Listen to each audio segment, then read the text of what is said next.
Já estamos de volta e com imagens do plenário do Supremo Tribunal Federal, como sempre, os ministros dirigindo seus respectivos lugares na tarde desta quarta-feira para o início, dentro de instantes, da sessão plenária do Supremo Tribunal Federal, que acompanhamos ao vivo, direto do plenário.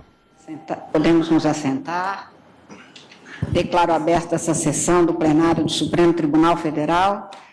Passo a palavra à senhora secretária para a leitura da sessão anterior, da ata da sessão anterior.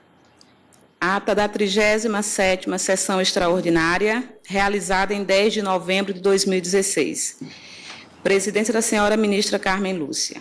Presentes à sessão os senhores ministros Marco Aurélio, Ricardo Lewandowski, Luiz Fux, Rosa Weber, Roberto Barroso e Edson Fachin. Ausentes justificadamente o ministro Celso de Mello. Os ministros Gilmar Mendes e Teori Zavascki, em missão oficial para participarem do Programa de Eleições dos Estados Unidos e da 7ª Conferência da Organização Global de Eleições, em Washington, Estados Unidos. E o ministro Dias Toffoli, acompanhando as eleições norte-americanas, a convite da International Foundation for Electoral Systems. Procurador-Geral da República, Dr. Rodrigo Janot Monteiro de Barros. Abriu-se a sessão às 14 horas, sendo lida e aprovada a ata da sessão anterior. Na ocasião, o plenário iniciou o julgamento de 2 recursos extraordinários com repercussão geral. Indago dos senhores ministros se há alguma anotação, observação ou retificação a fazer na ata, não havendo, declaro aprovada.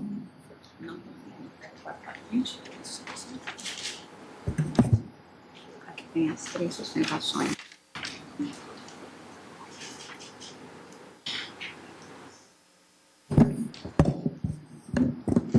Com advogados presentes, eu aprego a ação direta de inconstitucionalidade 4420, que é o 4º item da pauta, relatada pelo ministro Marco Aurélio, procedente de São Paulo, sendo autora o Partido Socialismo e Liberdade, PSOL, e com amici curiae devidamente presentes. Como há sustentações orais, senhor ministro, eu confiro a palavra a Vossa Excelência inicialmente para o relatório. Presidente, o Partido Socialista e Liberdade, PSOL, questiona a constitucionalidade da Lei 14.016, de 12 de abril de 2010, do Estado de São Paulo, na qual se declarou em regime de extinção a carteira de previdência das serventias não oficializadas da Justiça daquele Estado. Em especial, impugna os artigos 1º, 3º, 4º e 17, bem como a redação conferida pela norma contestada ao artigo 51 da Lei 10.393 de 1970. Transcrevo para efeito de documentação os dispositivos atacados.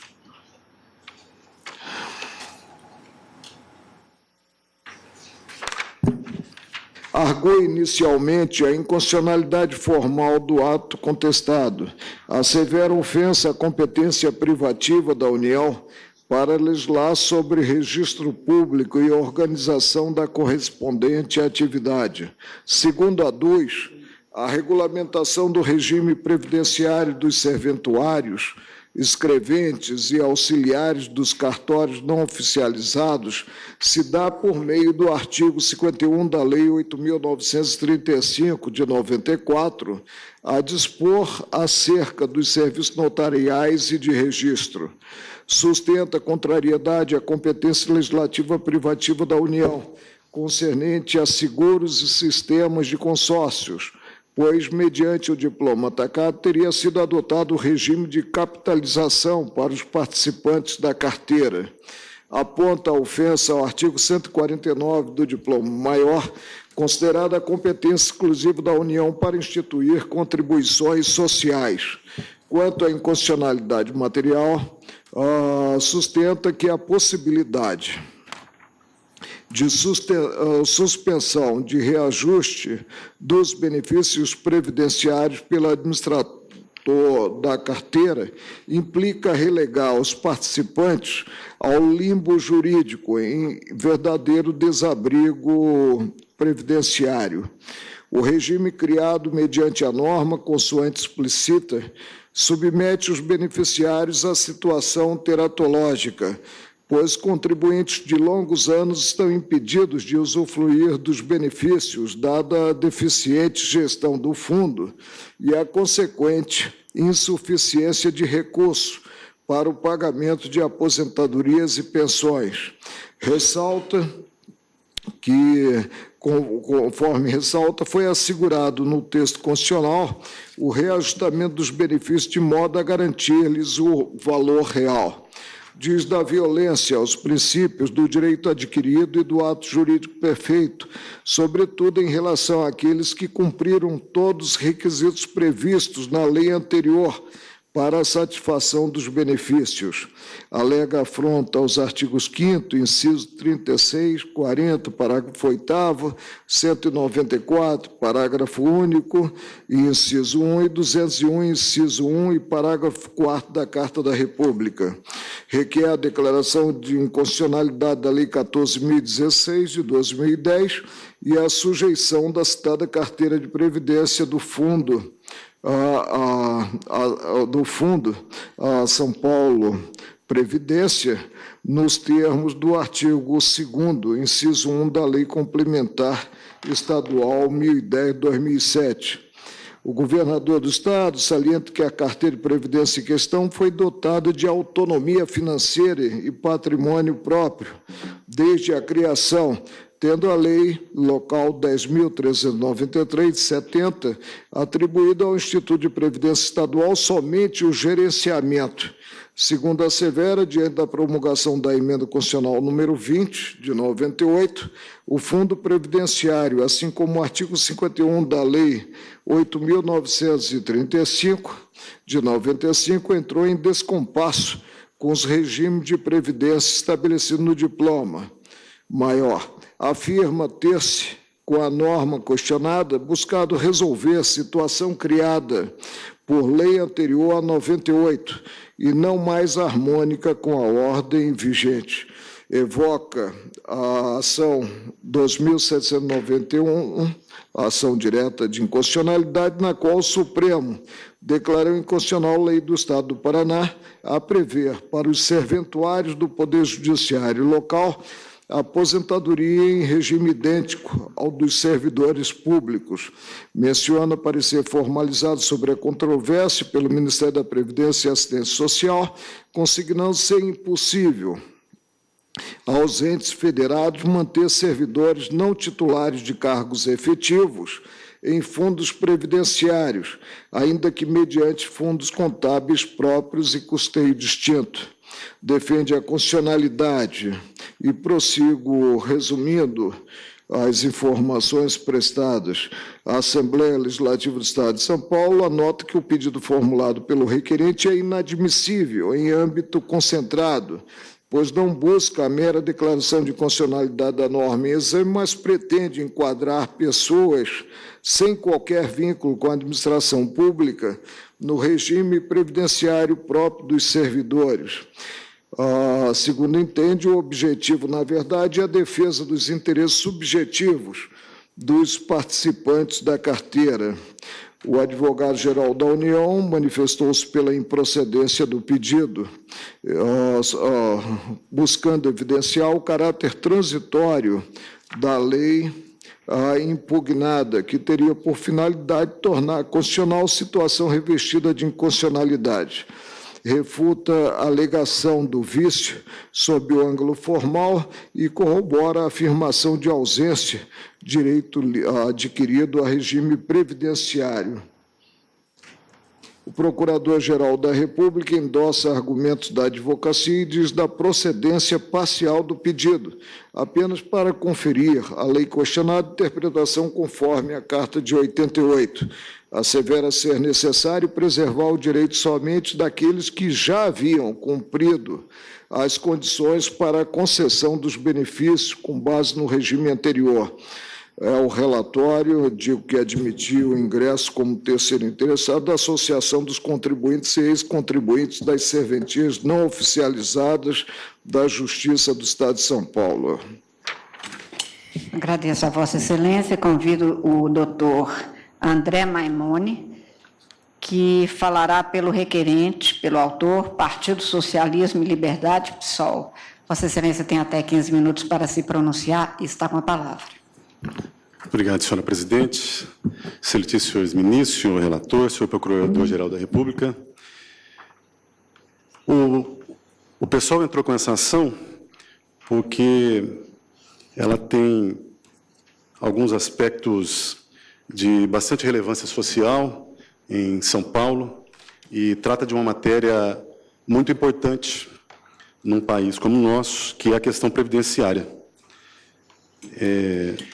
A Previdência no Brasil é estruturada em cima de alguns princípios que a legislação paulista, que altera a Caixa de Assistência das Serventias Extrajudiciais, não considera, não respeita.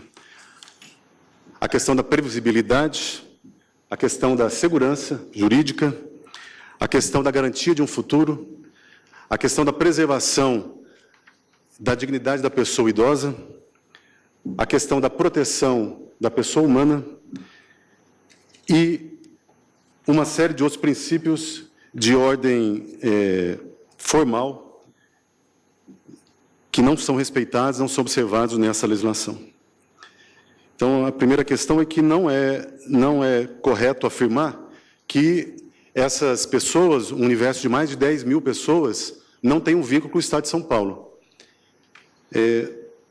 A legislação previdenciária para esses servidores remonta a 1967. E, naquele período, um outro regime jurídico, uma outra Constituição Federal, e a ligação dessas pessoas com o Estado era o quanto mais formal e o quanto mais efetiva possível era naquele momento. Então, elas estavam ligadas ao Estado de São Paulo como servidores públicos, e assim agiram durante todo o período em que estiveram ligados ao Estado de São Paulo. Esse é um primeiro aspecto que vai distanciar essa ação de duas outras que o Supremo apreciou no ano de 2011, melhor dizendo, também da relatoria do ministro Marco Aurélio, as ADINs 4291 e 4429. Essa 4429, manejada pela OAB, pelo Conselho Federal da OAB. Na ocasião, o Supremo Tribunal Federal declarou a inconstitucionalidade dessa autonomia da Caixa do Estado de São Paulo, conferiu interpretação conforme para permanecer com o gozo exatamente como foram aposentados e os pensionistas daquele regime da Caixa dos Advogados na época, isso mesmo considerando que a Caixa dos Advogados, nessas duas ADINs, figuravam pessoas que não estavam ligadas formalmente ao Estado de São Paulo. Esse é um ponto absolutamente diferente dessas duas outras ADINs. Os serventuários eram servidores públicos em sentido lato, ou eram servidores públicos do Estado de São Paulo, e assim agiram durante todo o período em que serviram o Estado de São Paulo. Então, nessas duas ADINs, o Supremo declarou essa autonomia inconstitucional, e os artigos que foram declarados inconstitucionais pelo Supremo em 2011, eles foram exatamente repetidos nessa legislação que o pessoal questiona agora. A redação dos artigos é exatamente a mesma, É vedada a inclusão na lei orçamentária anual, bem como em suas alterações qualquer recurso do Estado para pagamento dos benefícios e pensões e responsabilidade da carteira das serventias. E o outro que fala da não responsabilidade e das indenizações dos participantes por insuficiência patrimonial. Então, o Supremo já se declinou em parte sobre essa questão, com o detalhe de que não eram servidores públicos lá naquelas duas ações, e aqui são servidores públicos. Esse é um ponto que distancia bastante as duas ações. A dizer, o Supremo já se manifestou parcialmente sobre a matéria que a Horas vai julgar. Bem, o Estado de São Paulo estancou um regime previdenciário que existia, 10 mil pessoas eram beneficiários, 3 mil, quase 4 mil antes da lei e 4 mil, quase 5 mil, logo depois da legislação, são beneficiários dessa legislação. O Estado de São Paulo, então, estancou e criou um regime híbrido, retirando dele todas as características previdenciárias, notadamente a garantia do reajuste,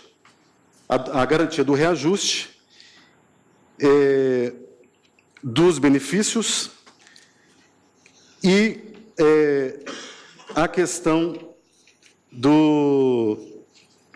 da permanência da ligação com o Estado de São Paulo.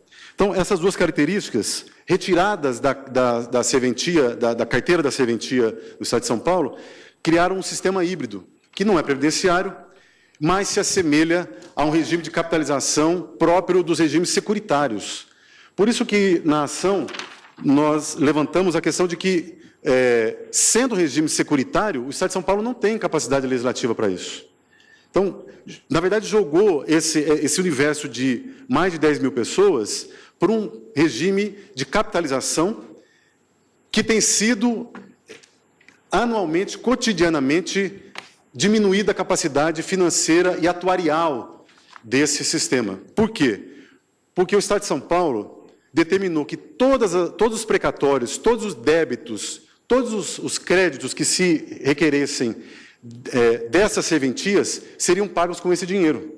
Então, atualmente, a Caixa já perdeu quase 50% da sua capacidade de pagamento dos seus benefícios. Então, vejam só, excelências, estanca o sistema, tira ele da responsabilidade do Estado de São Paulo, leva ele para um regime de capitalização, tira todas as características previdenciárias desse sistema e mais, vai minando o dinheiro que seria suficiente para pagar os benefícios, vai retirando esses dinheiros através do pagamento de precatórios e outros créditos de outras naturezas. Então, atualmente, contabilmente e atuariamente, a Caixa de Assistência dos Serventuários de São Paulo tem mais de 40% da sua capacidade de fazer frente aos seus benefícios. Então, é possível, decorridos quase 10 anos, que daqui a 10 anos, essas pessoas que foram aposentadas por esse regime não tenham mais aposentadoria. E tem um elemento, excelências, que é muito importante. A vinculação a esse regime, um regime próprio instituído pelo Estado de São Paulo, em 1968, e depois com uma grande reformulação em 1970, ele era obrigatório, não havia outra opção. Esse universo de quase 10 mil pessoas não tinha outra opção, elas não podiam se vincular ao regime geral, não poderia vincular a um regime de previdência complementar, porque não existia, não poderia vincular a um outro regime próprio, eles eram obrigados a estar nesse regime. Então, é realmente uma situação de estrangulamento. Eram servidores públicos obrigados a estar nesse regime próprio e que hoje vêm-se obrigatoriamente definhando o dinheiro, os benefícios não são mais corrigidos, as contribuições aumentaram nesse período, porque há uma possibilidade na legislação nova de que os benefícios não sejam reajustados, mas para tentar manter um equilíbrio atuarial, que as contribuições sejam reajustadas. Então, é realmente uma situação absurda de total desamparo estatal para essas pessoas. Bem, excelências, eu acho que passei para Vossas Excelências o quadro de penúria que esses servidores públicos do Estado de São Paulo vivem hoje, e a possibilidade do Supremo Tribunal Federal corrigir essa deficiência estatal na área da Previdência Social no Estado de São Paulo, declarando a inconstitucionalidade dessa separação da serventia do Estado de São Paulo, permanecendo o regime como foi instituído, para que as pessoas possam usufruir, então, dos benefícios, continuar a usufruir dos benefícios que lhes otorgou o Estado de São Paulo. Obrigado pela atenção e boa tarde. Agradeço a Vossa Excelência. Convido a doutora Paula Nelly Dionigi, Procuradora do Estado de São Paulo, a se manifestar. Vossa Excelência também tem até 15 minutos para o seu pronunciamento e está com a palavra. Obrigada, senhora presidente, eminente ministro relator, senhores ministros, senhor procurador-geral. A carteira de previdência das serventias, como o eminente relator já referiu, nasceu em 1970, no âmbito da Constituição de 69, que tendia a oficializar as serventias. O seu artigo 62 já dizia que a administração da carteira seria feita pelo Instituto de Pagamentos do Estado de São Paulo, porém, pelos atos realizados, somente o patrimônio da carteira seria responsável. O artigo diz: a carteira de previdência das serventias não oficializadas da Justiça do Estado é administrada e representada judicial e extrajudicialmente pelo Instituto, então o nome era Instituto de Previdência do Estado de São Paulo, parágrafo único, pelos atos que o IPESP praticar de acordo com esta lei, responderá exclusivamente o patrimônio da carteira. A lei que está sendo questionada aqui surgiu exatamente para adequar o sistema previdenciário do Estado à ordem constitucional estipulada pela emenda 20 e subsequentes, especialmente a emenda 20. Vamos à gênese dessa lei. Nas exposições de motivo do então projeto de lei, o então secretário da Fazenda disse o seguinte: a iniciativa decorre do disposto na Constituição Federal e nas leis federais 9.717 de 98 e 10.887 de 2004, que estabelecem os parâmetros e as diretrizes gerais da Previdência nos entes da Federação. De acordo com as emendas constitucionais número 20, 41 e 47, verifica-se a existência no ordenamento jurídico brasileiro de apenas 3 regimes de previdência social, quais sejam regime geral, regime próprio e regime de previdência complementar. A emenda 20 determina que o regime próprio se restrinja aos servidores titulares de cargos efetivos, os que pertencem ao quadro de carreira, e ingressam mediante concurso de provas no serviço público, ou provas e títulos. Dessa forma, a extinção dessa carteira se baseia num fato evidente, que a carteira não se enquadra em nenhum dos regimes previdenciários citados. E foram esses, em síntese, os motivos que levaram o legislador paulista a promulgar a Lei 14.016 de 2010. Os serventuários das serventias não oficializadas, data vênia, de quem me precedeu na tribuna, não são servidores públicos, né? José Afonso e Eli Lopes Meirelles dizem: mesmo no regime constitucional anterior, vozes da mais alta qualificação jurídica já definiam a posição jurídica dos titulares de serventias não oficializadas como profissionais autônomos, sem vínculo empregatício com a administração pública, remunerados diretamente pelos clientes que livremente os procuram. Tanto que a tendência a oficializar implicaria em converter esses serventuários em servidores públicos de alguma natureza que fosse. De modo que a lei não está excluindo servidores públicos, funcionários públicos, enfim, ocupantes de cargos efetivos. E a necessidade de extinção da carteira, ademais, que era garantida pelos cofres públicos do Estado, se fez presente porque o Ministério da Previdência alertou que os entes federativos deveriam fazer essa adequação legislativa, sob pena de perder o certificado de regularidade previdenciária e acarretar o não recebimento de transferências voluntárias de recursos do governo federal, e assim como ter o seu aval para empréstimos, etc. Bem, explicada a origem e a necessidade da extinção da carteira, que não é um ato aleatório ou arbitrário da administração pública e do Poder Legislativo estadual, vamos rebater rapidamente os pontos atacados nessa ação direta. De início, não há inconstitucionalidade formal, por invasão de nenhuma competência privativa da União, porque essa lei estadual, ao declarar que está em regime de extinção a carteira das serventias não oficializadas, não dispôs nada sobre registro público, nada sobre sistema securitário, organização dos registros públicos, nada disso, né? Como bem relatado no parecer da Procuradoria-Geral, a lei impugnada não regulou a atividade notarial ou organização dos serviços públicos, mas tratou de matéria estritamente previdenciária, cuja competência legislativa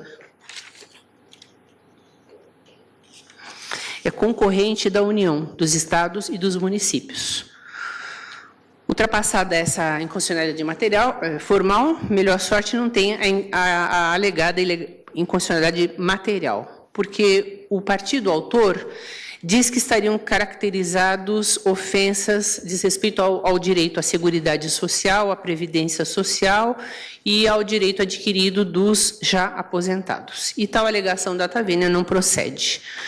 Por quê? Porque a lei paulista, quando estabelece as regras para a extinção da carteira, e não está inovando ao excluir a responsabilidade do Estado, porque essa responsabilidade nunca existiu. Já na lei de 1970, é a carteira, o patrimônio da carteira, o responsável, segundo a lei, por arcar com as despesas decorrentes do sistema por ela criada. Então, já em 1970, a responsabilidade recaía com exclusividade sobre o patrimônio da carteira.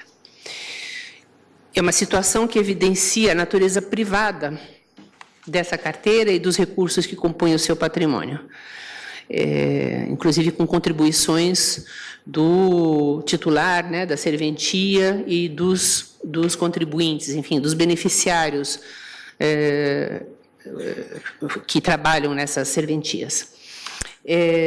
Então, essa natureza privada também não sofreu alteração pela nova lei, porque pelo fato de ter sido atribuída ao, agora, Instituto de Pagamentos Especiais do Estado, a gestão. É uma mera gestão, não há uma interferência no patrimônio, vamos dizer assim, né? O IPESP gradualmente também se desincumbirá dessa, o IPESP também está em extinção, né? Se desincumbirá gradualmente dessa tarefa. Portanto, não existe a alegada inconstitucionalidade material de violação ao sistema previdenciário e nem à previdência social. E também não procede a alegada ofensa ao direito adquirido. Uma, porque o Supremo já inúmeras vezes disse que não existe direito adquirido a regime jurídico. Isso se pode aplicar também ao âmbito previdenciário. E outra, porque o que pode se falar é que existe uma expectativa de direito a uma transição justa. E essa transição justa está sendo feita, né, com o exaurimento gradual das prestações devidas aos beneficiários. Então, nós não podemos falar de ofensa ao direito adquirido no presente caso. A lei paulista, justamente para garantir o direito adquirido e o ato jurídico perfeito, definiu que essa dissolução vai ser feita de forma gradativa, de modo a atender até o último beneficiário, que tenha, por suposto, os requisitos para receber os respectivos benefícios, né? Então, continuam a receber os seus benefícios até a extinção do regime. De modo que o diploma legal se reveste de plena constitucionalidade, não merecendo a pecha que a ação direta lhe dirigiu. E, com isso, reafirmando todos os demais termos das informações prestadas pelo excelentíssimo senhor governador do Estado, o Estado de São Paulo requer a total improcedência dessa ação direta de inconstitucionalidade. Muito obrigada. Agradeço a Vossa Excelência e apenas para notícia dos senhores ministros, especialmente do ministro relator, inicialmente, senhor ministro, inscreveu-se um terceiro advogado para falar pelo Amicus Curiae Associação dos Contribuintes, entretanto, ele não confirmou e não está presente. Por essa razão, apenas noticio este pedido para efeito de se ter claro que não se deixou de chamar, apenas não houve a confirmação. Devolvo a palavra, portanto, à Vossa Excelência para o voto. A controvérsia é similar apreciada na ação direta de inconstitucionalidade 4.291, São Paulo, de minha relatoria, na qual o colegiado analisou a Lei do Estado de São Paulo, voltada à extinção da carteira de previdência dos advogados daquela unidade da federação. Na oportunidade, a norma, como um grande todo, foi considerada constitucional, sendo dada interpretação conforme a Carta da República a alguns dos dispositivos. Neste julgamento, cumpre apreciar, inicialmente, o óbice arguído pela Assembleia Legislativa Estadual a admissibilidade do pedido, bem como as inconstitucionalidades formais suscitadas. O requerente não pretende apenas a declaração de inconstitucionalidade da Lei Estadual 14.016, de 2010, mas busca o enquadramento dos atuais integrantes da carteira das serventias não oficializadas da Justiça do Estado de São Paulo no regime próprio de previdência social destinado aos ocupantes de cargo efetivo. O controle objetivo de constitucionalidade não se presta à modificação de situações subjetivas concretas, mas ao exame acerca da validade de normas em face da Carta Federal. Nesse contexto, não cabe ao Supremo, ao exercer a fiscalização abstrata, alterar relações jurídicas firmadas ou proceder à declaração de interesses, individuais supostamente lesados. Incumbe-lhe restringir-se à tutela da ordem jurídica constitucional. Revela-se inviável o pleito de enquadramento de aposentados e pensionistas em regime previdenciário diverso, porquanto ocasional declaração de inconstitucionalidade produz consequências somente no plano abstrato, implicando a regência por regras eventualmente revogadas. No tocante ao aspecto formal, vê-se a insubsistência da alegação do requerente. Na lei estadual atacada, não se cuida de registros públicos, nem se regula a maneira como os cartórios devem desempenhar as atividades atinentes à prestação do correspondente serviço. Os benefícios versados voltam-se a pessoas que já passaram a inatividade. O ato contestado disciplina a extinção de carteira previdenciária específica administrada pelo próprio Estado. A matéria, portanto, é de competência concorrente, nos termos do artigo 24, inciso 12, da Carta da República, segundo o qual cumpre à União, aos Estados e ao Distrito Federal legislar concorrentemente sobre previdência social, proteção e defesa da saúde. O artigo 51 da Lei 8.935, de 94, será explicitado a seguir, não foi recepcionado pela emenda constitucional número 20, de 98. Igualmente, a adoção do sistema de capitalização para o Fundo Previdenciário não implica ofensa à competência privativa da União para legislar sobre seguros, consórcios ou transferências de valores. Em qualquer carteira de previdência, pública ou privada, há necessidade de estabelecer regras pelas quais será calculado o custeio dos benefícios concedidos. O regime de capitalização, em oposição ao regime de repartição, nada mais significa do que a fixação de parâmetro atuarial pelo qual o segurado deve contribuir durante certo lapso de tempo, número de cotas ou determinado valor, a fim de criar lastro suficiente para a cobertura do próprio benefício. Também inexiste ofensa ao artigo 149 da Carta da República, Como bem ressaltado pelo Ministério Público, a contribuição em tela não foi criada mediante o diploma impugnado, mas já era prevista no artigo 43, incisos 1 e 2, da Lei Estadual 10.393, de 1970. Eis o teor dos preceitos. A receita da carteira é constituída de contribuição mensal do segurado em atividade ou não, de contribuição a cargo dos titulares das serventias de justiça, da contribuição à carteira de previdência das serventias não oficializadas da Justiça do Estado a que se refere o artigo 49, de subvenção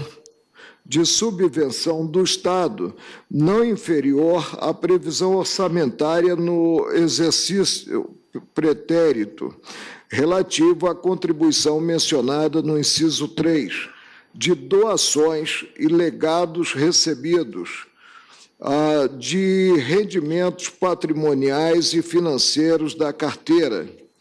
Ressalte-se ainda a existência de outras fontes de receitas previstas nos artigos 48 e 49 do mencionado diploma. Artigo 48. O titular de serventia da Justiça não oficializada, além de sua própria contribuição como segurado, artigo 45, contribuirá para a receita da carteira mensalmente, com a quantia igual à das contribuições devidas pelo oficial maior, pelos escreventes e pelos auxiliares da serventia a seu cargo. Artigo 49.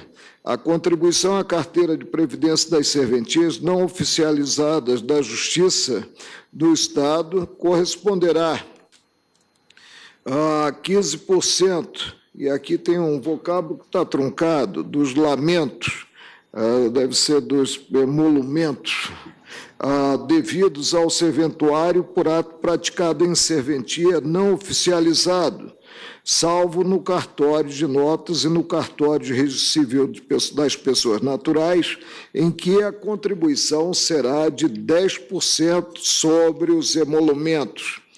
Ante o quadro, eventual declaração de inconstitucionalidade da contribuição do segurado, versada no ato atacado, não traria qualquer utilidade, porquanto importaria a regência por norma com idêntico conteúdo e não impugnada por meio desta ação direta. Segundo o entendimento sedimentado do tribunal, detectada essa eficácia da declaração de inconstitucionalidade, cabe ao legitimado, já na inicial, postular a invalidade do ato que será ressuscitado, sob pena de inadmissibilidade do pleito. Precedentes: ações diretas de inconstitucionalidade 2132 e 2242, ambas da relatoria do ministro Zé Carlos Moreira Alves. Vale destacar a peculiaridade da situação veiculada e o caráter transitório da lei contestada, na qual se busca a adequação paulatina do ordenamento jurídico estadual à Carta da República, considerado o princípio da segurança jurídica. Extirpar a contribuição do segurado nesse contexto, ao contrário de criar maior harmonia observada a legislação e diploma maior, agravaria o descompasso presente o artigo 202, parágrafo 3º da Carta Federal. É vedado o aporte de recursos à entidade de previdência privada pela União, Estados, Distrito Federal e municípios, suas autarquias, fundações, empresas públicas, sociedades de economia mista e outras entidades públicas, salvo na qualidade de patrocinador, situação na qual, em hipótese alguma, sua contribuição normal poderá exceder a do segurado. Por meio da Lei Estadual 10.393 de 70, a carteira de previdência das serventias não oficializadas da Justiça do Estado de São Paulo foi criada e dotada, conforme o artigo 1º, de autonomia financeira e patrimônio próprio, com a finalidade de prover aposentadoria aos participantes e pensões aos respectivos dependentes. Eis o teor do preceito. A carteira de previdência das serventias não oficializadas da Justiça do Estado sob a administração do Instituto de Previdência do Estado de São Paulo é financeiramente autônoma, com patrimônio próprio, passado a reger-se por esta lei. Consoante os artigos 4º e 62 do diploma referido, a adesão ao regime era obrigatória e não facultativa, sendo o fundo administrado e representado judicial e extrajudicialmente pelo Instituto de Previdência do Estado de São Paulo, nos seguintes termos. Artigo 4º. São segurados obrigatórios da carteira, estejam na atividade ou aposentados, os serventuários, escreventes e auxiliares das serventias não oficializadas do Estado, tanto dos cartórios como dos ofícios de justiça. Artigo 62. A carteira de previdência das serventias não oficializadas da Justiça do Estado é administrada e representada judicial e extrajudicialmente pelo Instituto de Previdência do Estado de São Paulo, pela autarquia. Parágrafo único. Pelos atos que o Instituto de Previdência praticar de acordo com esta lei, responderá exclusivamente, é uma cláusula, né, de alcance duvidoso, ante a administração da carteira, né, pelo próprio Estado, responderá exclusivamente o patrimônio da carteira. Por meio da lei impugnada, declarou-se em regime de extinção a referida carteira de previdência, atribuindo-se à administração durante o período de liquidação ao Instituto de Pagamentos Especiais do Estado.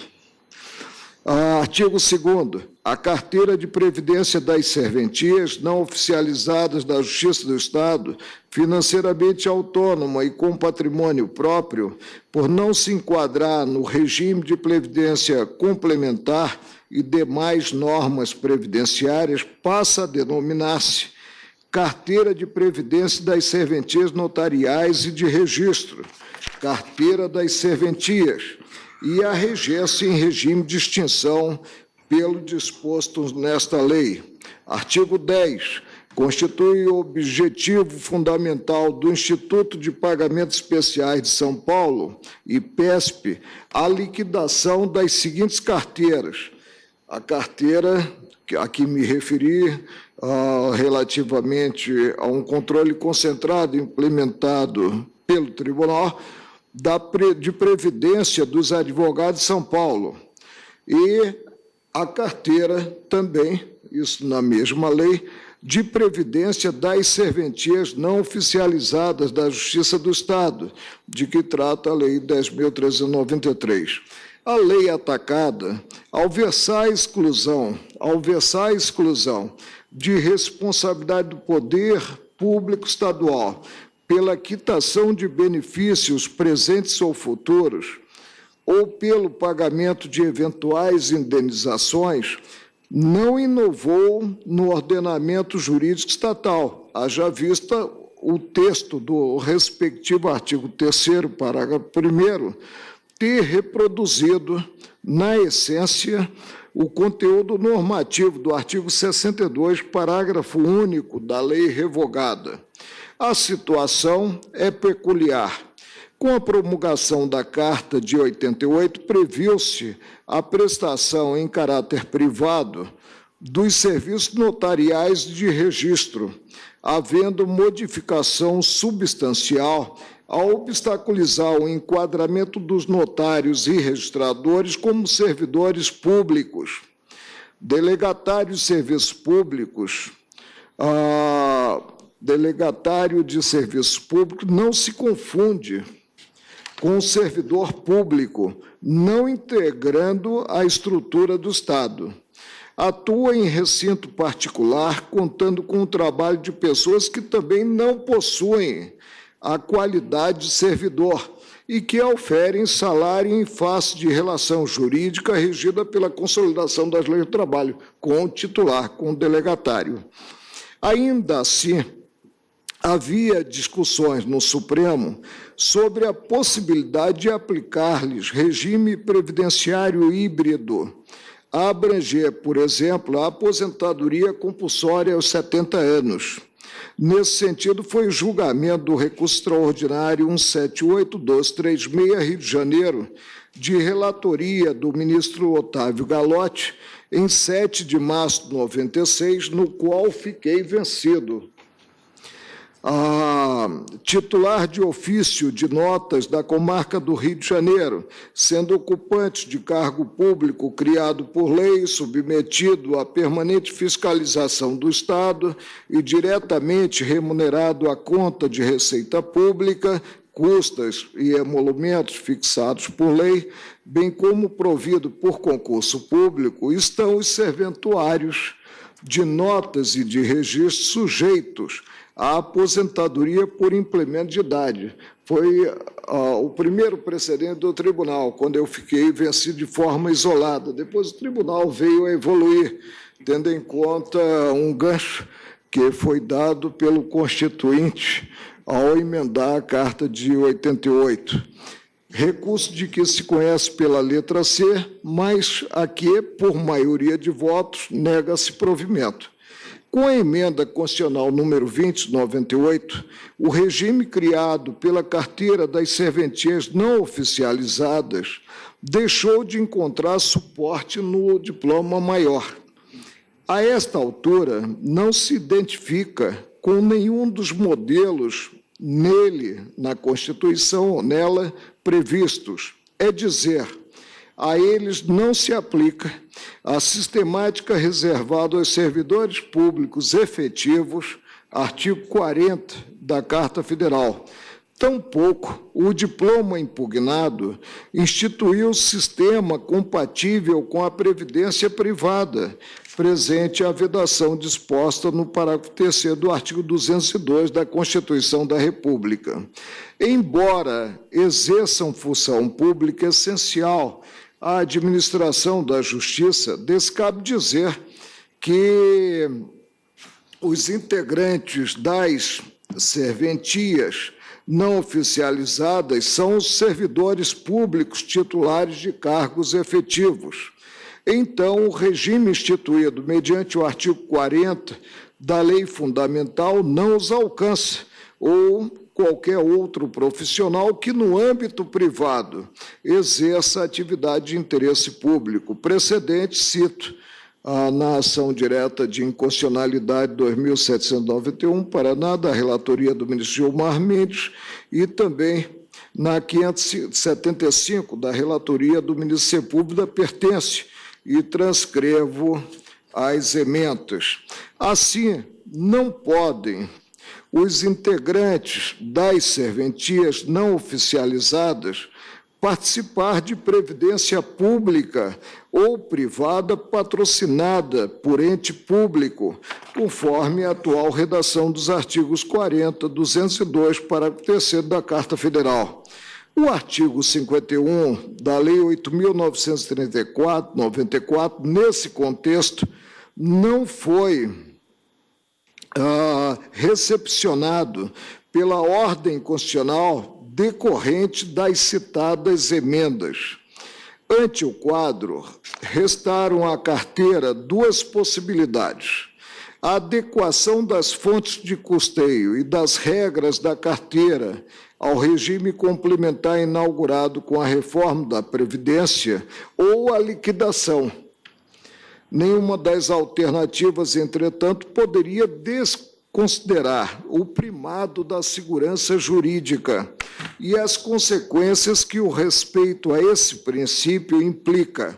Eis como me manifestei por ocasião do julgamento da 4.291, relativa à carteira dos advogados, creio. No julgamento, disse então, da ação direta de inconstitucionalidade 3.104, relatora Vossa Excelência, presidente, consignei que, embora seja possível a modificação do regime jurídico em âmbito previdenciário, não cabe levar às últimas consequências essa admissão, sob pena de ingressar na seara do fascismo, com a supremacia sem balizas do próprio Estado. A relação jurídico-previdenciária é tipicamente de longa duração. O participante de um plano de previdência normalmente só desfruta do benefício após extenso período de contribuição, tornando-se, à medida que corre o tempo, um cliente cativo da carteira. Afirmo isso porque, pressupondo usual e não o teratológico, a desvinculação de um plano de previdência, depois de determinado período, resulta em prejuízo ao participante, quando comparada à permanência, ainda que as contribuições sejam resgatadas.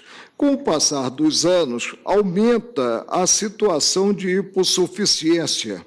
Alguém vinculado a um fundo por 25 anos, por exemplo, ainda vê largo tempo diante de si para usufruir de qualquer benefício, mas, simultaneamente, terá enorme desvantagem se desvincular-se. Em consequência, a liberdade de escolha, sair ou manter-se no plano em razão da modificação de regras, é reduzida, e o direito não pode deixar ao desamparo.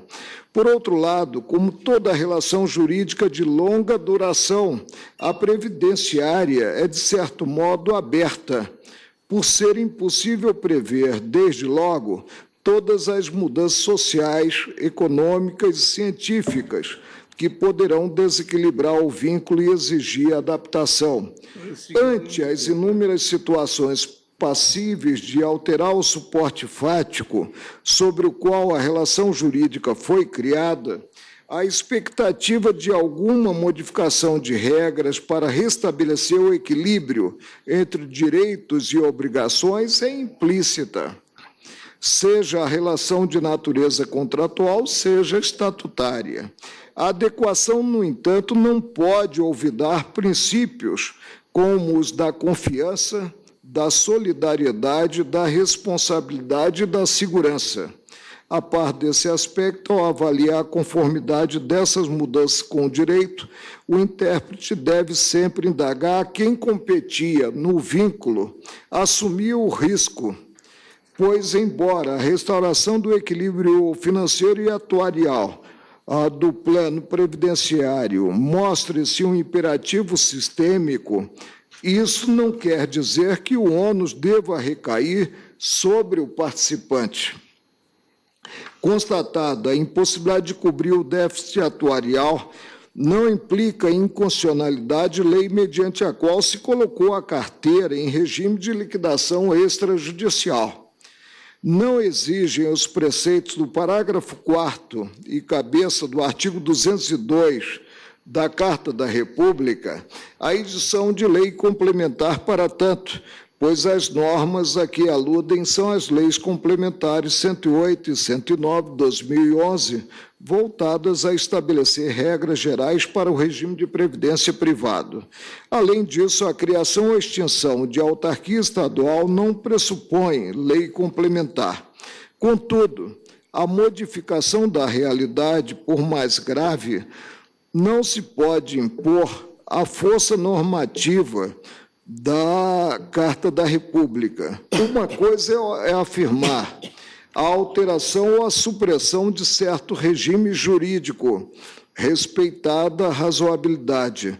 Algo diverso é colocar em segundo plano direitos adquiridos, e digo mais, situações subjetivas já reconhecidas.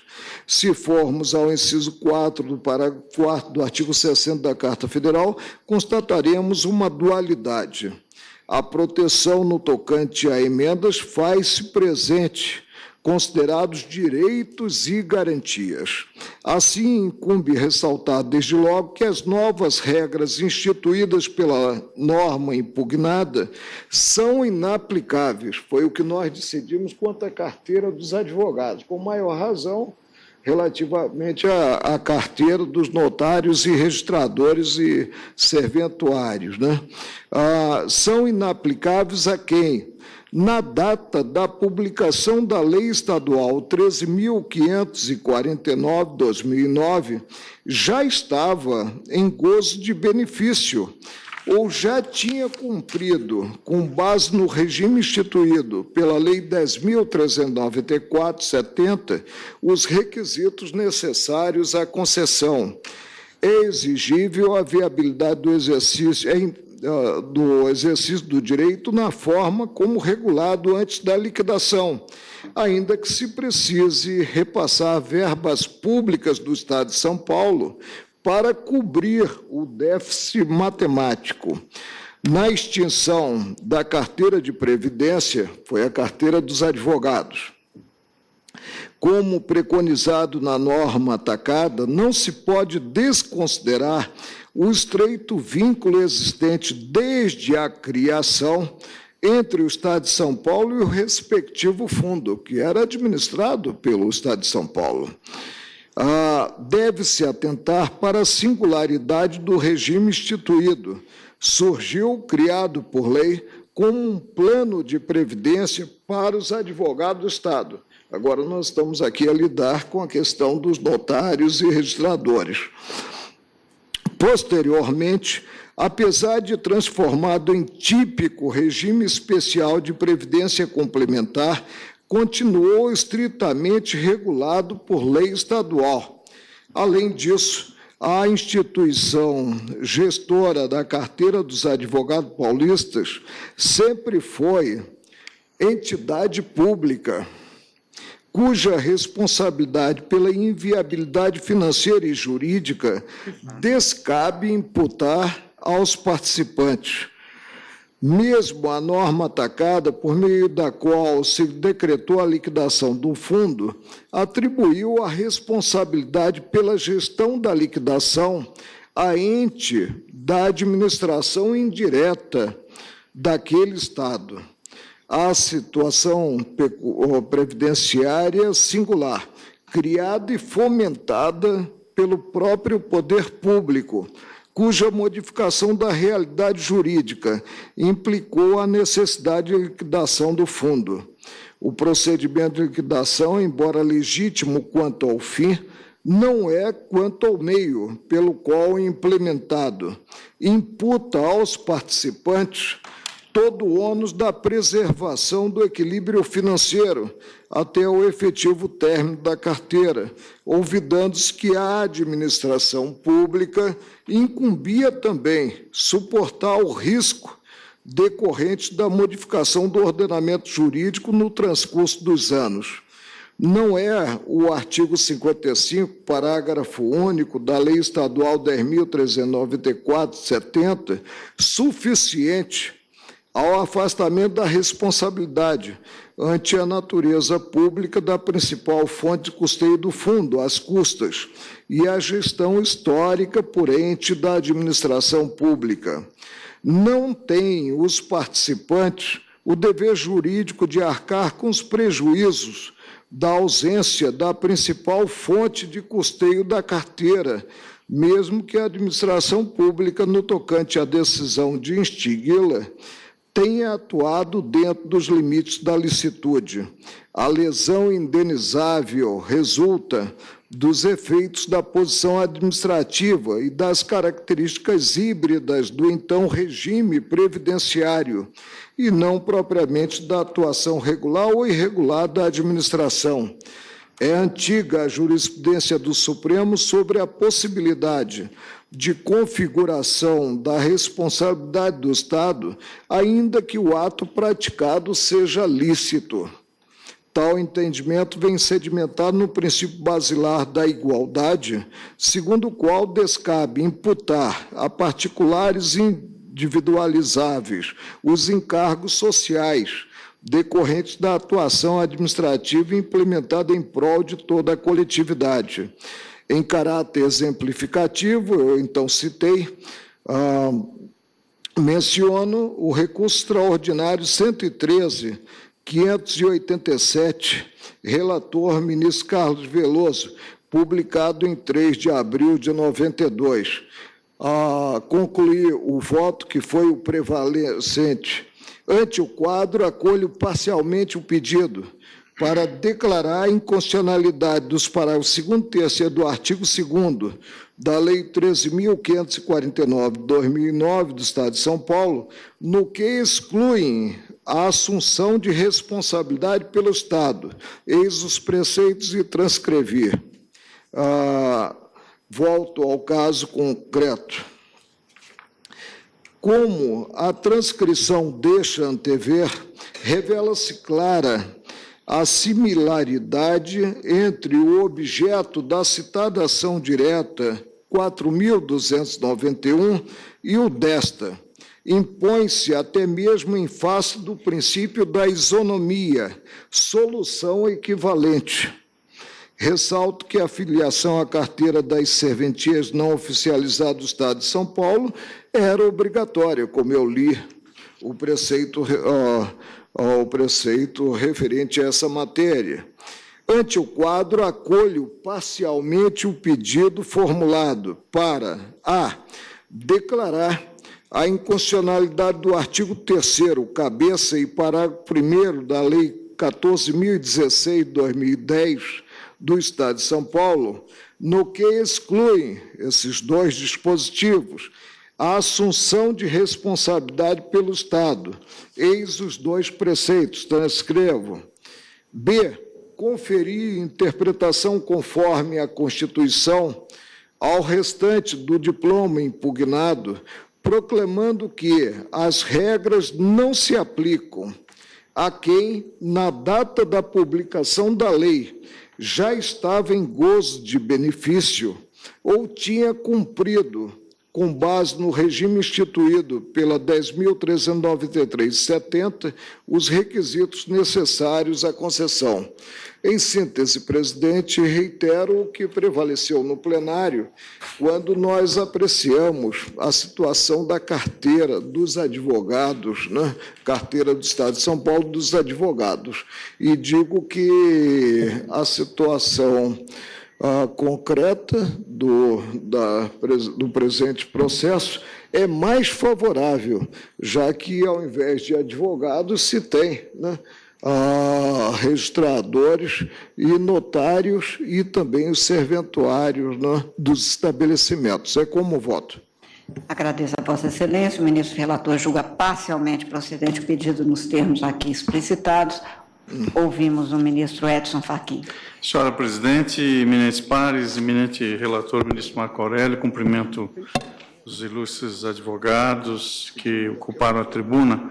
Senhora presidente, do exame que fiz à matéria, parti das mesmas premissas que o eminente ministro relator também partiu. Vale dizer, rejeitando as alegações da inconstitucionalidade formal e examinando o mérito, e no mérito, partindo da premissa que, à luz do artigo 236 da Constituição Federal, nós estamos aqui a examinar serviços notariais e registros que são exercidos em caráter privado, ainda que no interesse público. E, portanto, esta premissa da qual o eminente ministro Marco Aurélio partiu, também levei em conta e, não por outra razão, também concluí que a lei do Estado de São Paulo, que declarou em regime de extinção a carteira que está aqui em causa, atende aos reclames da remansosa jurisprudência desta Corte. O ministro Marco Aurélio fez referência à ação direta de constitucionalidade 4291 e também a 4429. Na situação presente, senhor presidente, o caminho percorrido pelo eminente relator foi o mesmo percorrido pela análise que, de fato, fiz.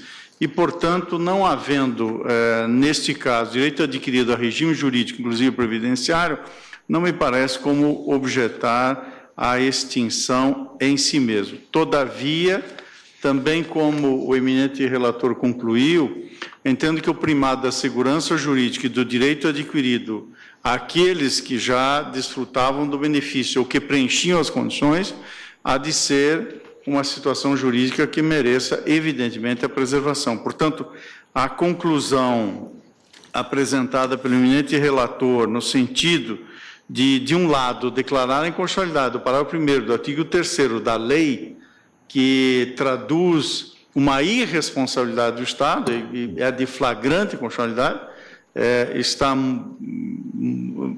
ao encontro de toda a análise que fiz, bem como a proposição do eminente relator de dar interpretação conforme a norma como um todo, no sentido de assegurar os reajustes devidos, tanto àqueles que já estavam em gozo do benefício, quanto àqueles que, na data da publicação da lei, já tinham cumprido os requisitos necessários à respectiva concessão. Portanto, senhor presidente, sem mais me alongar, apenas faço essa breve digressão para acompanhar integralmente o eminente relator, à luz, inclusive, da jurisprudência desse tribunal. É como voto. Agradeço a Vossa Excelência, ministro Roberto Barroso. Presidente, também eu acompanhei o voto do ministro Marco Aurélio, com o qual estou de acordo, salvo uma pequena questão que vou apontar. Não teria nenhuma dúvida que uma nova lei previdenciária não pode afetar os direitos de quem já se aposentou. E como é pacífica a jurisprudência do tribunal, uma nova lei previdenciária tampouco pode afetar a situação jurídica de quem já preenche os requisitos para a obtenção da aposentadoria. Portanto, estou de pleno acordo com Sua Excelência. Minha única pequena divergência é que a lei, ela prevê novos critérios para reajustes futuros. E aí eu penso que não haja direito adquirido à manutenção de um regime jurídico anterior. Portanto, eu assentaria a tese constitucional a Lei 14.016 de 2010. Deixe formular, presidente. Eu não havia formulado tese porque esse caso é tão anômalo, porque, na verdade, é uma carteira que não é nem regime geral, nem regime próprio. Portanto, não é muito fácil afirmar uma tese geral numa situação assim tão peculiar. Mas a minha ideia aqui é que é constitucional a Lei 14.016 de 2010 do Estado de São Paulo, ressalvado o seu artigo 3º e ressalvada, eu vou formular melhor, a aplicação a quem já se aposentou e a quem já preenchia os requisitos para a aposentadoria. Porém, não considero inconstitucional, presidente, a previsão de critérios diversos de reajuste para o futuro, porque, do contrário, eu estaria assegurando o direito adquirido a um regime jurídico. Portanto, com essa pequena divergência, eu estou acompanhando a posição do ministro Marco Aurélio. Presidente, Pois não. o preceito que também afasto quanto àqueles que já estavam aposentados e que tinham preenchido os requisitos para a aposentadoria é o seguinte: suspender a aplicação de novos reajustes aos benefícios já concedidos, assim como a concessão de novos benefícios, enquanto não for demonstrado o equilíbrio atuarial da carteira das serventias, na forma dos artigos 12 e 51 da Lei 10.393, de 16 de dezembro de 1970, com a redação dada por esta lei. Premissa de meu voto: a partir do momento em que eu digo que o Estado é responsável pela manutenção dos benefícios, eu afasto essa condição imposta de equilíbrio atuarial, já que eu assento a responsabilidade do Estado. E o Estado, por enquanto, principalmente de São Paulo, não está quebrado. Bem, de toda sorte, ministro Barroso, Vossa Excelência, portanto, acompanha em parte o relator, com a ressalva específica a Reajustes futuros. reajustes futuros. Isso. Ministro Teori Zavascki. Senhora presidente, quanto à inconstitucionalidade formal, eu acompanho o relator, até pela suposição elementar de que, se essa carteira foi criada por lei estadual, seria muito estranho que uma lei estadual não pudesse ser modificada ou mesmo revogada pelo próprio Estado. No que se refere à inconstitucionalidade material, não há dúvida de que os beneficiários não são servidores públicos efetivos. Isso fica muito claro, pelo menos em relação àqueles beneficiários que foram contratados pelos titulares de serventias, cujo regime é trabalhista, e a responsabilidade pelas obrigações trabalhistas são do titular. Quanto ao titular, o Supremo já reconheceu que não se tratam de servidores públicos efetivos. No caso análogo, na ADI 4291, a preocupação do tribunal era em relação à situação dos segurados que já houvessem implementado os requisitos para obter o benefício. Para esse efeito, houve uma procedência parcial da demanda para assegurar o direito adquirido desses segurados. Mas, pelo que eu vi, eu gostaria até de ouvir o eminente relator sobre isso, no caso presente, a própria lei já assegura esse direito. Eu não sei se essa afirmativa que foi feita... Assegura na dependência do equilíbrio atuarial. Certo. Ou seja, teria que haver aporte, né, dos beneficiários. Certo. E, no caso da carteira dos advogados, nós afastamos essa obrigatoriedade. Nós entendemos que haveria, pela administração pretérita, haveria a responsabilidade do Estado. No caso desse precedente, e também nesse caso, há duas determinações de Vossa Excelência. As duas. Primeiro, declarar a inconstitucionalidade da parte que reconhece a irresponsabilidade do Estado. Exato. Quanto a isso, não há dúvida. Mas eu penso que, assegurado isso, no caso presente, talvez se pudesse dispensar a declaração conforme, para assegurar aos já titulares de benefícios os benefícios. Mas, de qualquer modo, eu vou acompanhar Vossa Excelência nesse caso também, porque será abundante essa declaração, que já está na lei, no meu entender. Naquele precedente também houve uma preocupação em relação àqueles que contribuíram por determinado tempo, mas não adquiriram não implementaram nenhum dos benefícios previstos na lei. Na oportunidade, Vossa Excelência, o ministro Marco Aurélio, imaginou que tal situação devesse ser respondida pelas vias ordinárias, mediante indenização ou coisa semelhante.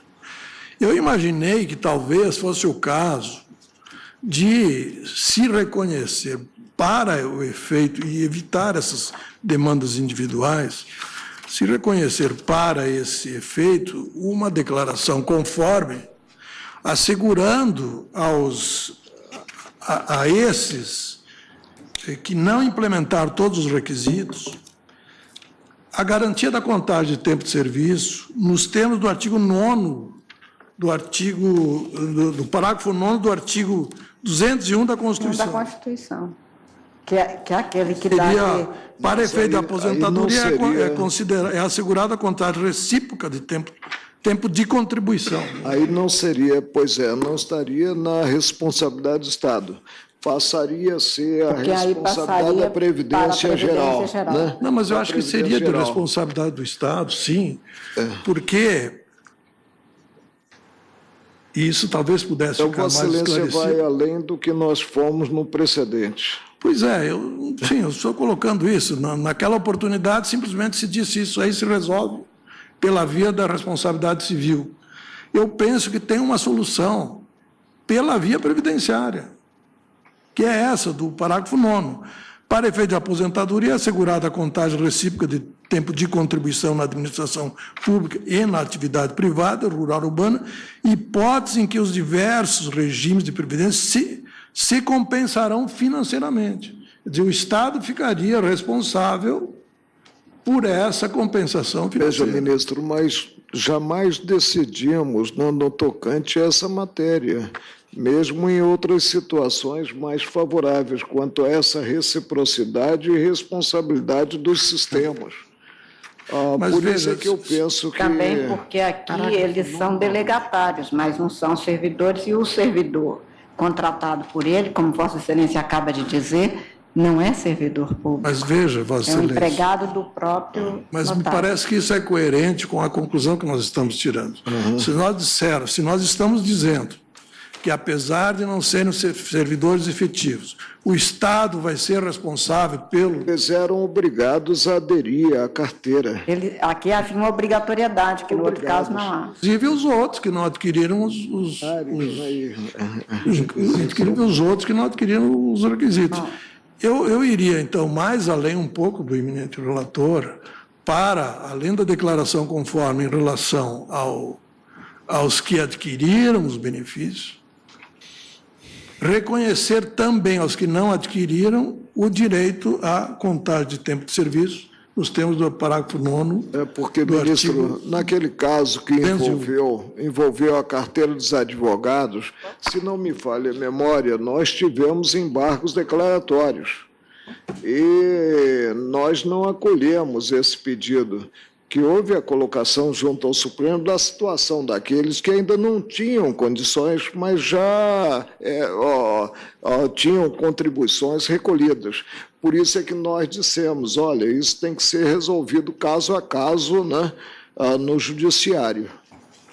Me deixe entender a proposta do ministro Teori. Seria a possibilidade de ele levar o tempo dele nesta carteira para o regime geral. Sob a responsabilidade do Estado. Me parece razoável. Eu estou entendendo. Eu não havia pensado nisso, mas me parece razoável.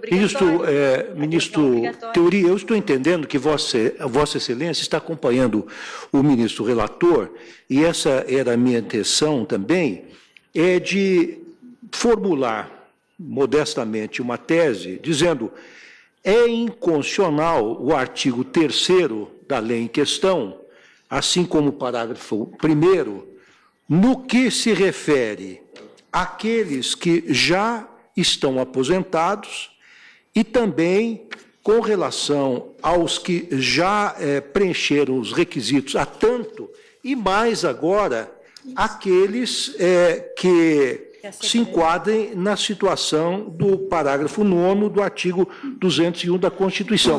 Nós demos um passinho a mais, dizendo que o Estado, sim, se responsabiliza por estes também, que foram obrigados a aderir...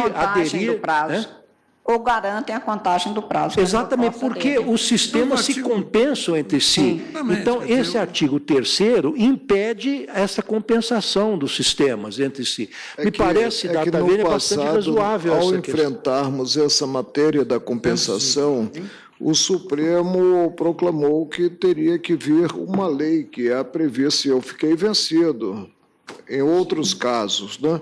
Porque eu entendia pela incidência imediata do preceito constitucional, que prevê, inclusive, a compensação entre os sistemas, mas não foi essa a conclusão do plenário. Como eu fui relator, né, de situação jurídica que envolveu a carteira dos advogados, e nós decidimos, com essa limitação constante do voto que eu acabei de ler, né, eu permaneço nessa posição, até mesmo para homenagear o princípio da isonomia. A vantagem, se me permite, ministro Marco Aurélio, da sugestão do ministro Teori é evitarmos conflitos futuros. Quer dizer, nós podemos, com uma decisão que me parece que está dentro do contexto daquilo que estamos discutindo, podemos evitar milhares ou centenas de milhares de ações judiciais. Só um esclarecimento. Eu estou vendo aqui que a lei 8935/94, nessa lei federal, foi dada a opção desse segurado, desses regimes, permanecer nessa carteira ou ir para o regime geral de previdência social. Não, depois portanto, da lei de 94, não era mais obrigatória essa filiação a essa carteira, era possível ir para o regime geral. A preocupação do ministro Teori, né, é com o fato de que a época em que houve a lei declarando extinta a carteira, havia outros integrantes da carteira que ainda que contribuíram, mas não teriam alcançado as condições. Do voto de Vossa Excelência não tinham ainda essa possibilidade. Mas o que me assoma são duas dúvidas. A primeira é de que aqui consta dos autos que essa carteira foi dissolvida por recomendação do Ministério da Previdência e Assistência Social, uma recomendação que se desse gradativamente de forma a atender até o último beneficiário. E o artigo 202, parágrafo 3º da Constituição Federal, principalmente o parágrafo 3º, que aqui é um regime de previdência privada de caráter complementar.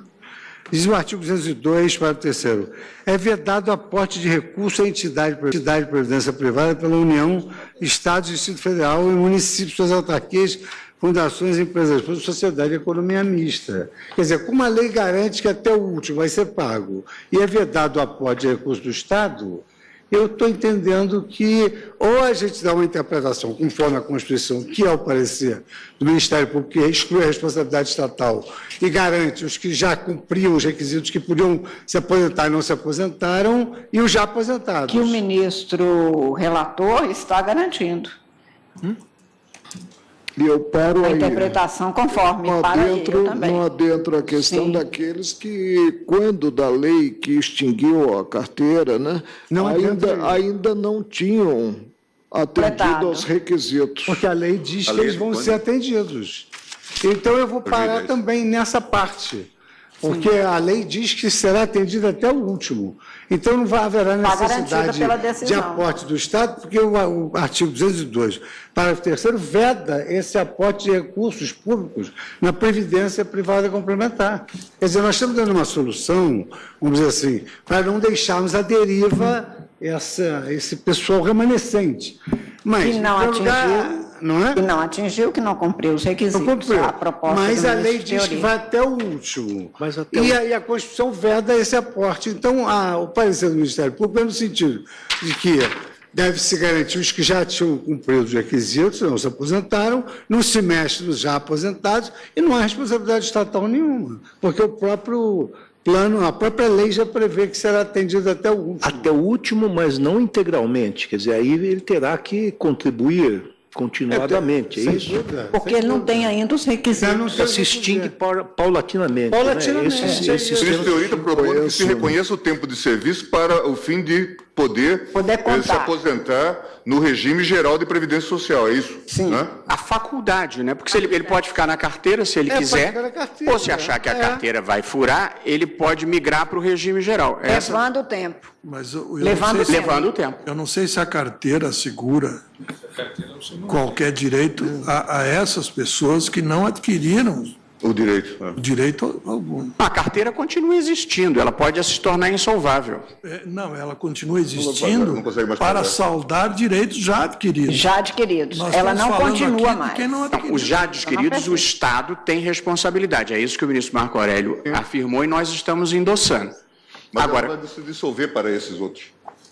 Quanto aos que lá já estão, se ela não for solvável, ele pode migrar, levando o tempo para o regime geral. Não é essa a proposta de Vossa Excelência, ministro Teori?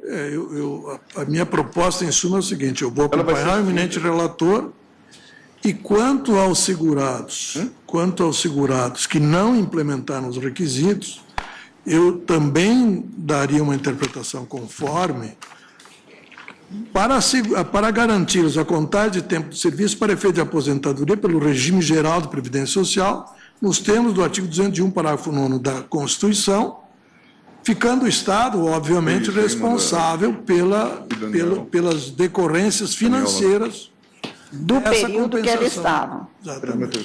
Então, na verdade, Vossa Excelência, no item 2 do voto do ministro relator, que confere interpretação conforme a Constituição, para na parte, ao restante, a norma impugnada, proclamar que as regras não se aplicam a quem na data da aplicação já estava em gozo do benefício ou tinha cumprido, com base no regime instituído pela Lei 10.393 de 70, os requisitos necessários à concessão, garantindo-se àqueles que não tivessem cumprido, aí é o acréscimo de Vossa Excelência, a possibilidade de aproveitamento deste tempo nos termos do parágrafo 9º do artigo 201 da Constituição. É isso? Ficando o Estado, obviamente, responsável... Sim, aí a regra constitucional do 201, parágrafo 9º dessa é essa. compensação. É exatamente isso. É assim que eu voto. Então, divergindo apenas nessa parte do... No acréscimo. E, presidente, eu estou de acordo. Vossa Excelência falou em faculdade, porque a carteira não é extinta, eles continuam contribuindo. Portanto, tem que ser uma opção, ficar na carteira ou ir para o outro regime. Se é isso que eu acho que está dito, eu estou de acordo com essa, Vossa Excelência com essa forma. Vossa Excelência falou facultado, não foi isso? Conferir a interpretação, concluindo que as regras não se aplicam a quem na data da aplicação já estava no gozo do benefício ou tinham cumprido, com base no regime da lei, os requisitos necessários à concessão. E o ministro, então, no voto dele, acrescenta que, sendo possível, facultando-se, o aproveitamento deste período nos termos do parágrafo 9º do artigo 201. Eu acho, ministro Fux, eu acho que essa fórmula do ministro Teori é justa, porque se a carteira quebrar, nós estamos assegurando a alternativa. Sim, e até porque, como a nova lei veda qualquer aporte a essa carteira, o destino é em algum momento ela vai se tornar insolvente. Exatamente, é precário. Eu reajusto para acompanhar o ministro. Nos termos. Pois não. Ministra Rosa Weber. Senhora presidente, eu acompanho o eminente relator com o adendo do ministro Teori, no sentido de dar interpretação conforme, benéfica a justamente aqueles que ainda não haviam implementado os requisitos. Vossa Excelência acompanha, portanto, o voto do relator com acréscimo do ministro. Pois não, ministro Luiz Fux. Senhor presidente, num primeiro momento, realmente, essas são as regras básicas. E aqui, inclusive, a eminente advogada da tribuna, ela reafirmou que o plano vai implementar até o último beneficiário.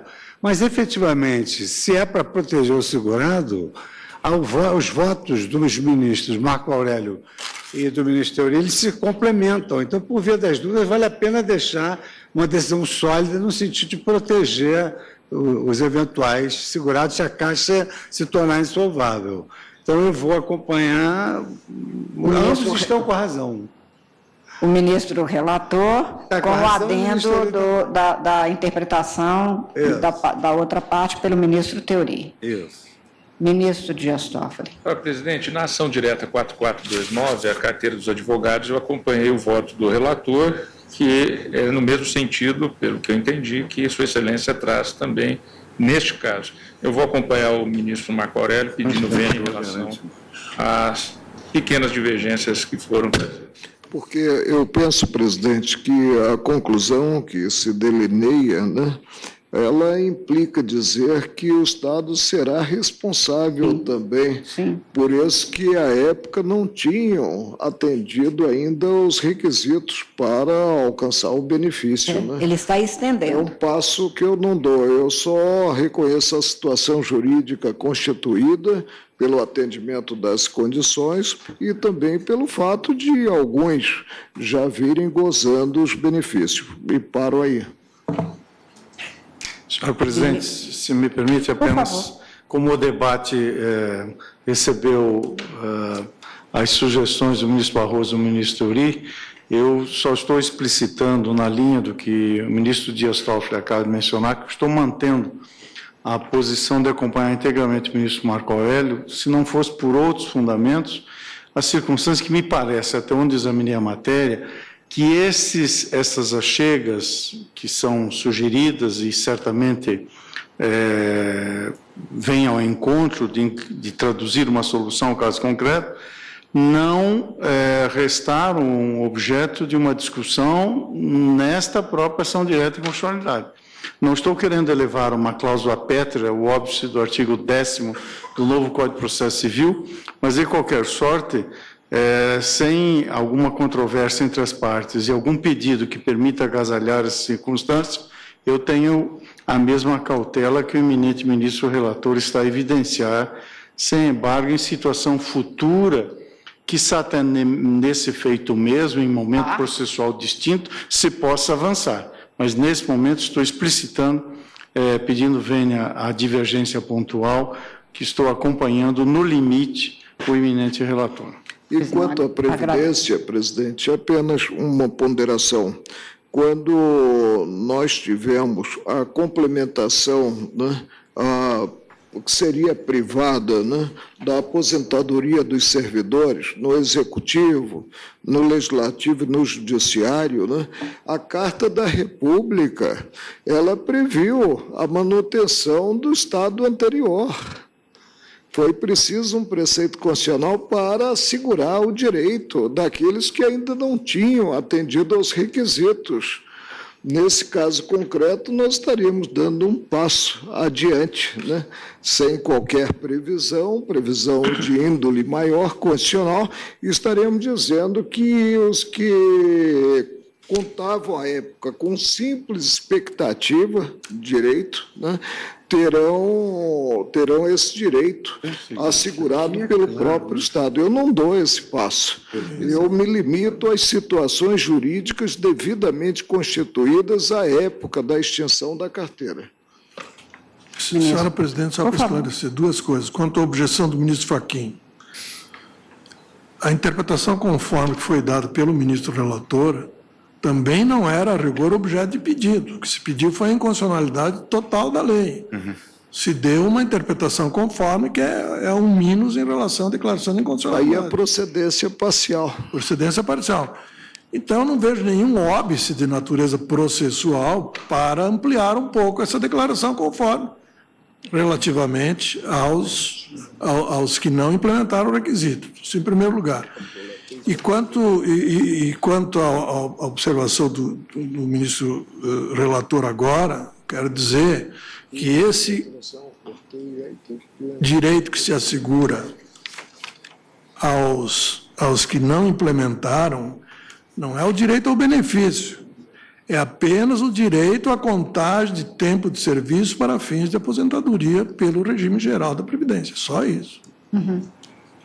Ministro Ricardo. Senhor presidente, eu acompanho integralmente o ministro relator, que trouxe um belíssimo voto, com o qual concordo plenamente, mas eu penso que é de bom alvitre adotarmos também a sugestão do eminente ministro Theory, porque não apenas porque nós vamos evitar conflitos futuros, e as nossas caixas de e-mails estão cheias de cartas de serventuários que se submeteram a esse regime especial, que estão manifestando sua perplexidade com relação ao futuro. Eu acho que é uma boa oportunidade de nós resolvermos esse problema definitivamente.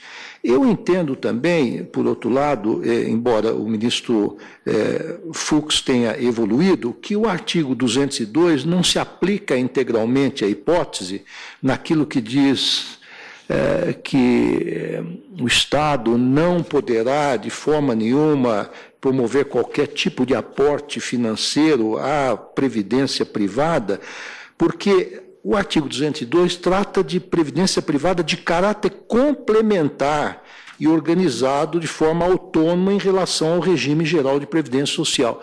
Nesse caso, nós estamos diante de um regime previdenciário de natureza obrigatória, ao qual se submetiam esses serventuários e notários à época. Portanto, eu acompanho integralmente o belíssimo voto do ministro Marco Aurélio, mas com a complementação feita agora pelo ministro Theory Zavascki. Pois não. Ministro Gilmar Mendes. Também, presidente, acompanho o voto do ministro Marco Aurélio, na linha do que já foi aqui preconizado por ele e pelos vários colegas, mas entendo que o ministro Theory feriu um ponto e uma perplexidade que não se resolve no âmbito do princípio do direito adquirido, como não se resolve no âmbito do ato jurídico perfeito ou da coisa julgada.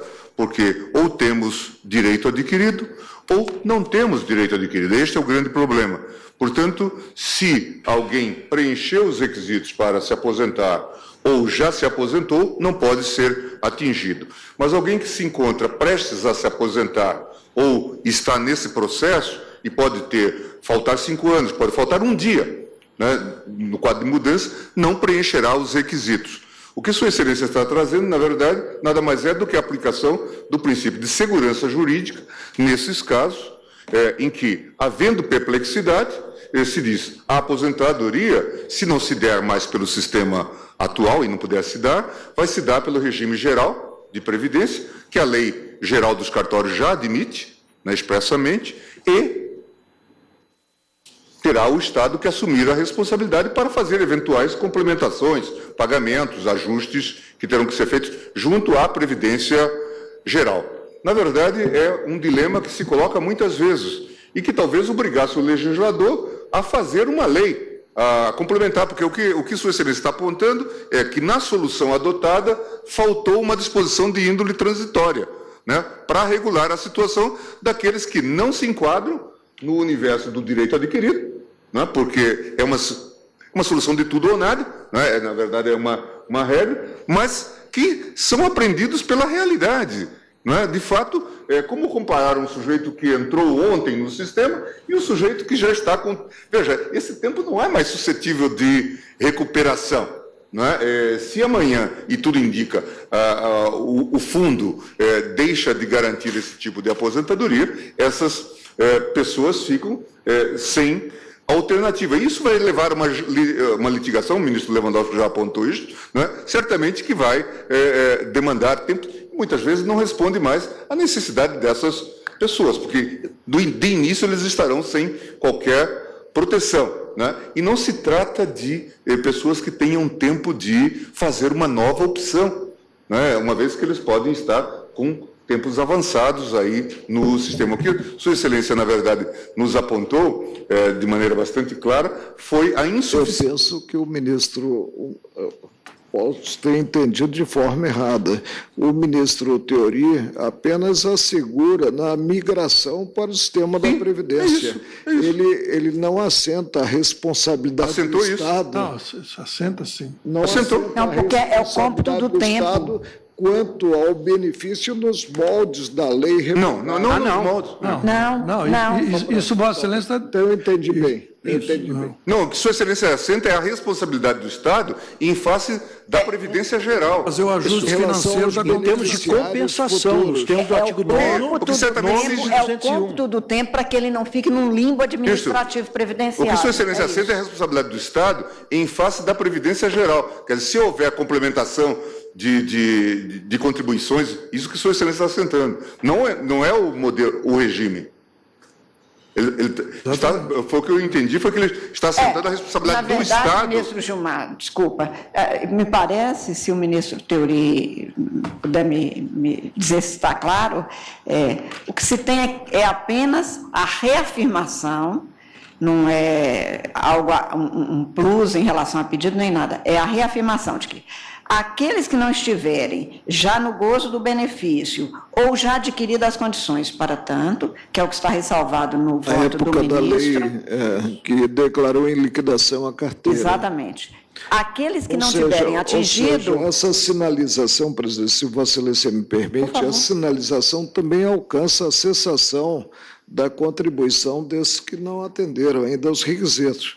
Porque se eles continuarem contribuindo para o regime extinto, né, eles terão direito, né, a certa altura aos benefícios Mas é que da eles vão legislação levar, respectiva. Não, eles vão levar, porque já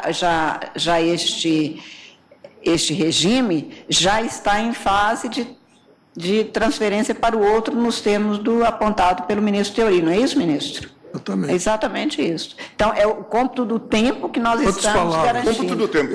Eu estou me referindo àqueles segurados que, no precedente, o tribunal determinou que se resolvesse pelas vias ordinárias. Em relação a eles, que eu daria uma interpretação conforme para assegurar a contagem do tempo de contribuição para fins do regime geral de previdência. Regime geral. Do regime São os geral. benefícios Tanto o Estado da legislação responsável. revogada. Não.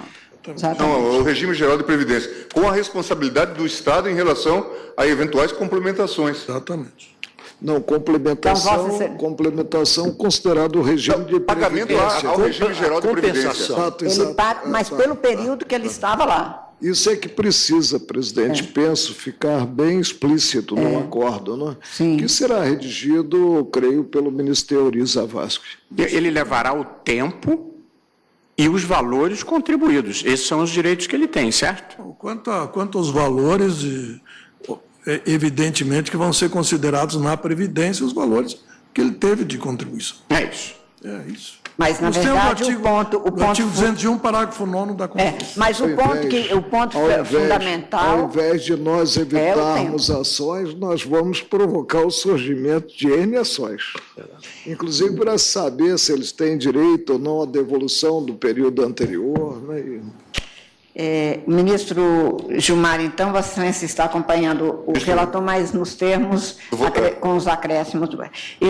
Como eu até mostrei para o ministro Marco Aurélio, tinha votado exatamente como ele, até nos termos, mas me convenço do que foi acrescentado agora pelo ministro Teori, no sentido de que aqueles que não estejam no que inicialmente eu tinha posto e acompanhando o voto do ministro Marco Aurélio quanto a conferir interpretação conforme, estendê-la para os fins de compreender ou de esclarecer, mais do que de compreender, que se aplica àqueles que não estejam o que está posto no parágrafo 9º do artigo 201. E, portanto, estou votando com o ministro relator, porém com as achegas do ministro Teori.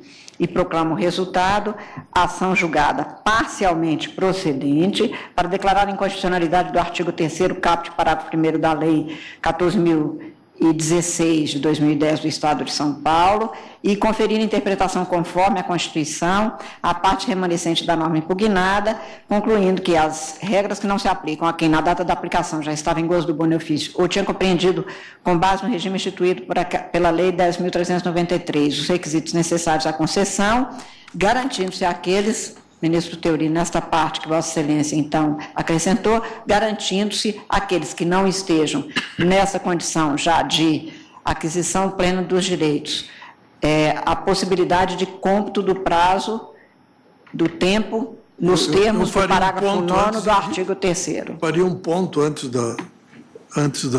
dessa segunda parte, para dizer assim, quanto aos que não implementaram todos os requisitos emprestar interpretação conforme para garantir a faculdade, não é obrigatório, pelo regime geral da Previdência Social, nos termos do artigo 201, parágrafo 9º da Constituição, ficando o Estado responsável pelas decorrências financeiras da compensação referida. Pelo período trabalhado. Parcialmente vencido, portanto, o ministro relator, Marco Aurélio, nesta parte final, o ministro Edson Fachin e o ministro Dias Toffoli. Neste caso, então, o ministro Marco Aurélio afirma que a redação do acórdão seria do ministro Teori, apesar de ser só essa parte final. Agora, há 6 votos, no sentido da corrente do... Sim. Aí a redação do acórdão fica com o ministro Teori, que ele é vencedor em todos os termos, né, decididos. Ele foi vencedor? Não. Eu acho que a parte mínima seria do ministro. Eu me permitiria ponderar a Vossa Excelência. Vossa Excelência trouxe um voto tão denso, tão importante, que convenceu a maioria. Nós todos votamos com Vossa Excelência. Na verdade, o eminente ministro Teori apenas ele explicitou aquilo que se contém no artigo 201, parágrafo 9º da Constituição.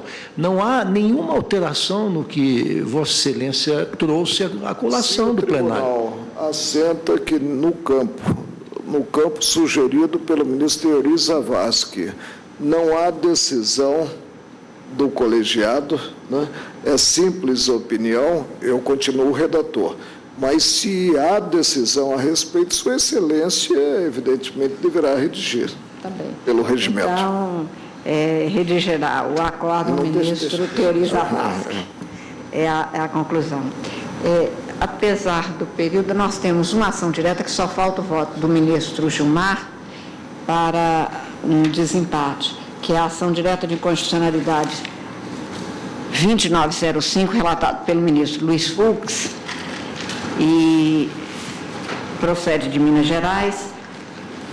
O autor desta ação é a Confederação Nacional do Sistema Financeiro, e tem-se que, após os votos dos ministros Eros Grau, Marco Aurélio, César Peluso, julgando procedente a ação direta, depois da minha vista, no sentido de julgar parcialmente procedente o pedido formulado e declarar a inconstitucionalidade apenas do inciso 3 do artigo 3º da Lei 14.507 e da expressão ou publicidade do artigo 2º, no que foi acompanhado pelos ministros Roberto Barroso, Rosa Weber e Celso de Mello. Houve o voto do ministro Ricardo Lewandowski, acompanhando o ministro Eros Grau pela procedência do pedido, e o julgamento, então, foi suspenso. Após o voto do ministro Edson Fachin, que julgava parcialmente procedente o pedido, acompanhando o voto divergente da ministra Carmen Lúcia, e após o voto do ministro Dias Toffoli, que julgava procedente o pedido, acompanhando o relator, o julgamento foi suspenso para aguardar o voto de desempate do ministro Gilmar Mendes. Não votaram os ministros Teori Zavascki e Luiz Fux, por sucederem os ministros César Peluso e Eros Grau. Então, apenas para esclarecimento, ministro, julgam procedente os ministros Eros Grau, relator, Marco Aurélio, César Peluso, Ricardo Lewandowski e Dias Toffoli. Julgam parcialmente procedente a ministra Carmen Lúcia, o ministro Roberto Barroso, a ministra Rosa Weber, o ministro Celso de Mello, o ministro Edson Fachin. Vossa Excelência, portanto, tem a palavra para o último voto deste processo. Sem maiores delongas, eu também voto no sentido de julgar a ação procedente. Pois não. Para declarar, portanto, a inconstitucionalidade da Lei Estadual 14.507 de 2002 do Estado de Minas Gerais. Pois não. Então, proclamo o resultado. Ação julgada procedente para declarar a inconstitucionalidade da lei mineira questionada, vencidos os ministros Roberto Barroso, Edson Fachin, Rosa Weber, Celso de Mello e Carmen Lúcia. Neste caso, portanto, tendo sido relator o ministro Eros Grau e o ministro que vota na sequência é o ministro Marco Aurélio, redigirá este acórdão, portanto, o ministro Marco Aurélio, primeiro a votar na corrente vencedora. Senhora presidente, eu fiquei vencido em parte. Parte, porque foi parcialmente procedente, todos nós. Obrigada. E, portanto, este é o resultado do julgamento. 15h57, eu suspendo a sessão pelos 30 minutos regimentais, vou retornando, portanto, às 16h27. Está suspensa a sessão.